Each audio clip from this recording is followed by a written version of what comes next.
Баршаңызға қайырлы күн достар. Бүгін мен сіздермен өзімнің үнемі қолданып жүрген котлеттердің жасалу рецептісімен бөлісетін боламын. Видеоның соңына дейін қараңыздар.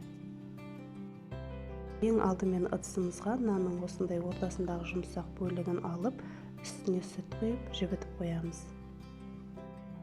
Ыдысымызға 500 грамм шамасында фаршымызды саламыз. Одан кейін ұсақтап туралған пиязымызды майға қызарғанша қуырып аламыз. Қуырылған пиязымызды фарштың үстіне саламыз. Одан кейін жаңағы сүтке жібіген нанымызды саламыз. Және бір ас қасық майонез саламыз.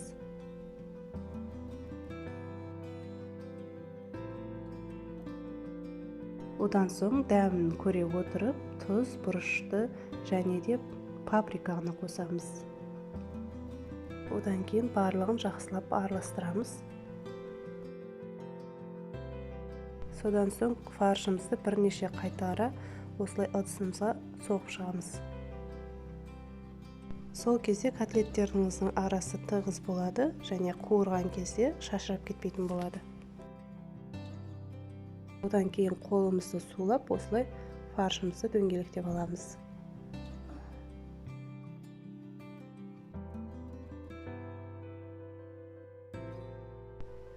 Одан кейін осылай ұнға аунатып, дөңгелектеп котлеттің формасына келтіреміз.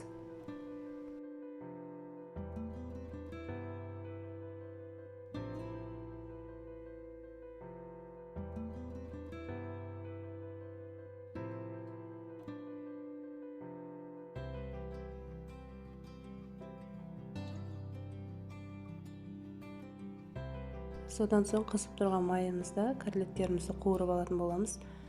Қуыру барысында оттың астын орташа қойыңыздар. Мінекей осылай екі беті қызарғанша қуырамыз.